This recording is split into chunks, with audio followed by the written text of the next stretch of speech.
perspective is everything. There's Mhm. a lot of real estate investors that were born in the boom market, right? Mhm.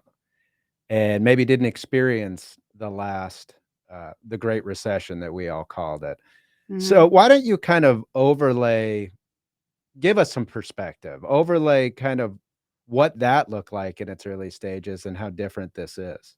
I think the best way I can describe the difference between the 2007 through 2009 crash, which was a drop of 55% in price, to today, is just looking at the raw numbers of where we were prior to that crash. So in 2007, the Cromford Market Index, right around October, hit the lowest measure we've ever seen, which is 26.5. What does that mean? It means we had 57,000 active listings in the MLS, and we only had 4,000 under contract. That is where we were before prices started their crash, okay? And that was right around the beginning of the foreclosure crisis that started to see that added inventory not only being added on from lenders, from investors who were letting their properties go to foreclosure because they had made their money on them. And also on top of that, you had an excessive amount of new construction that was hitting the market because they had basically built too many specs. Okay. So that's kind of where we were in 2008. Today, we have 16,000 listings in the MLS. We have just under 6,000 under contract. So when you look at the indexes, the way they are, we always look to see what's normal for this time of year. Is 16,000 in the MLS normal for this time in December?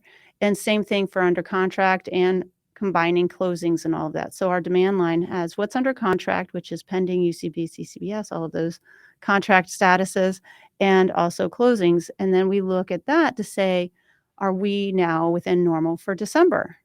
And the fact is that both of them are below normal. They're about 20 to 30% below normal still, but both indexes are close together. Does that make sense? So when both your supply and your demand are going down together, but they're close together, you can be in balance.